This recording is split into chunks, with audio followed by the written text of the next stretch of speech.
Alright, yeah, what's going on, guys? It's Res, and it is finally time to go over the Fatebringer Timelost. This is the weapon drop from Master Vlog this week.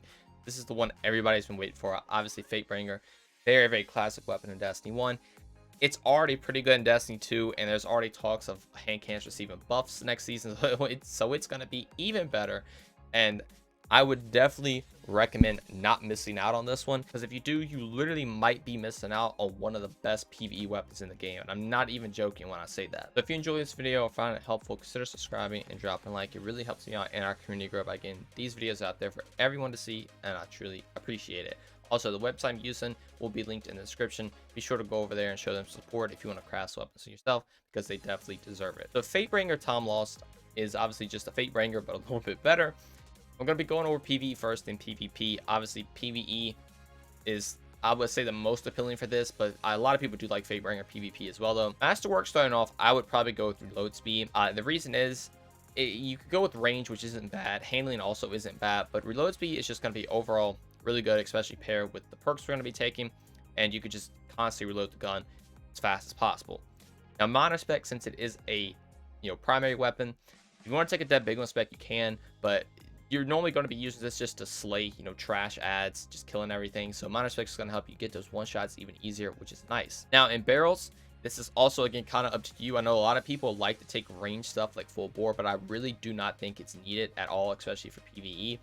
And I think taking something like chamber compensator or even something like arrowhead break is going to be your best option. I think arrowhead break probably is the best because you don't get any negative benefits. You do lose 2 handling right here, but you get non-stability. I think the non-handling probably is going to be a little bit better. It just feels better to use. Plus, you get 100 recoil direction, which makes it even easier to hit your precision shots, which you want to be doing with the hand cannon. And then, as you see, we already have 11 magazines, so taking something like extended mag isn't really that needed. But honestly, with all the other things that we have, taking a mag option probably is going to be your best option. A pinning mag can give you +2 to get to 13, but I honestly think tactical mag, just with a +1, and you get some more reload speed and stability, it just makes it overall probably your best option. This is just kind of buffing your stats everywhere. Plus, since it's time loss, you're also getting additional stats on everything as well. Just make it an overall really, really good hand cannon. Then the good part is that the absolute god roll for PvE for this is obviously going to be explosive payload Firefly.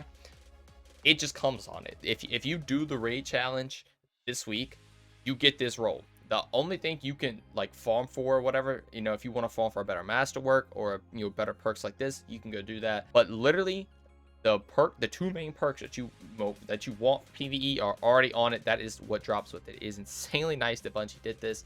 You're not gonna, if you're just a casual player and want to try to do Master Vlog to get this, you can. You don't really have to go farming for it, to just keep doing it over and over again. Do some Master Vlog completions for spoils.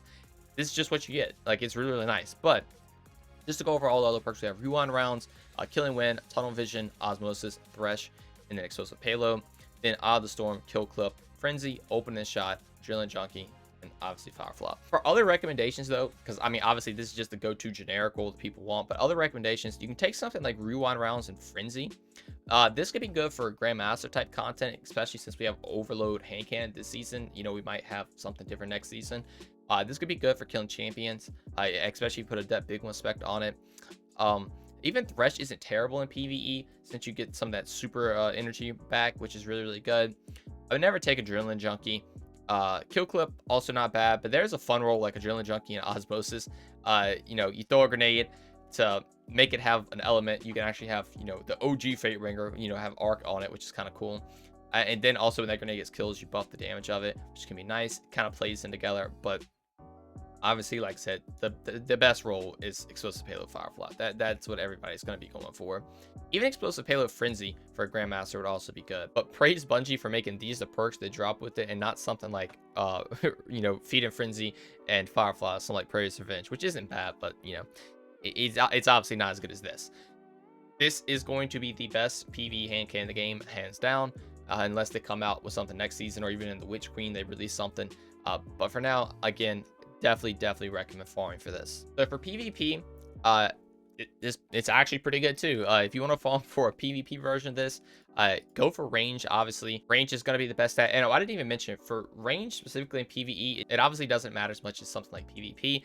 And also the fact you're running explosive payload, it kind of makes the range stat, I don't want to say redundant, but honestly in almost PvE it makes it redundant due to the fact that it makes the explosive payload have no damage fall off as it is. So you really don't have to worry about range damage. That's why I was going just for overall buffing every single stat and not try to have any negatives whatsoever. But for PvP on the other hand though, range obviously is going to be very, very good. Adept Icarus Grip is 100% going to be your best option. You get up to 65 range, plus you get that in-air accuracy. Taking something like full bore to get plus 13 more range is going to be really good. You do get the negative stats, so if you want to take something like Hammer Forge, you can. But honestly, I would just go with full bore to get that extra range. Accurate rounds right here, you get up to 87 range, which is, you know, really, really good. When that range bar goes above the impact, it's a good feeling. It literally, you're just going to be able to map people, which is really nice. Now for PvP, killing wind could be good. This obviously is going to give you even more range, plus some mobility when you kill an enemy. Tunnel vision is also actually not terrible. Thresh isn't even that terrible since it does work in PvP now. Explosive payload, I'm not even joking, might be the way I would go. Since you have a huge range stat already, the bullet itself is going to be doing a lot of damage. The explosive payload is going to take some of that damage and actually, you know, reduce the fall off of it. It's not going to have any damage fall off. You're going to be able to map people with this thing really, really easily. And also explosive payload is very annoying to play against the PvP. You're going to be just staggering enemies. And I honestly would probably just go with explosive payload if you just want a very, very consistent weapon. Now, in the next column, Eye of the Storm's not terrible. Kill Clip's obviously really good. Frenzy's kind of opening shots really good. Drilling Junkie, get that out of here. And even Firefly's not that bad. If you just want to go explosive payload Firefly, you can. But opening shot, obviously, really, really good. If you really want to play on the consistency of it, this is probably the way to go. The first shot is definitely going to be doing max damage. And then the next shots will be doing close to max. But honestly, if you want to go for Slaying, Kill Clip also is going to be good. Plus, it also inherently buffs the range as well, due to the fact you're just doing more damage. And something like Explosive Payload, Kill Clip, you will be able to just destroy some people from across the map. Like, you are going to, like, tear people a new one with that. This is also going to allow 140 to actually not have to triple headshot. You can do a headshot one body. It kind of like the old days in D1, which is really, really nice. And that is the role I would honestly probably try to go for. But again, if you want consistency, you know, to be sure you land a kill on something like Trials or something, open a shot probably is going to be the way to go. And then Slaying, Kill Clip, Explosive Payload is good, or even Kill Clip, Killing Wind's not bad. But I would go with Explosive Payload, Kill Clip. That's the one I would personally be trying to go for. If I do fall for this, I'm not sure if I will fall for a PvP version, due to the fact that I already have like a pretty good palindrome. But this is also going to be pretty good if you don't have one of those. But anyway, that's gonna do it for the Fatebringer. If you guys have fallen for this, let me know the roles you've got, and let me know what roles you want to get. Also, if you want to see some other weapons that's not Timelost, just any specific weapon in the game, be sure to let me know about that as well, and I can go over that. I really hope you guys enjoyed this or learned from it. Good luck on doing the challenge this week, because obviously getting the Explosive Payload Firefly role is going to be a game changer. But I would definitely 100% try to get it done this week if you haven't done Master Vogue yet. But anyway, thank you all so much for watching, and I'll see you in the next one. Peace.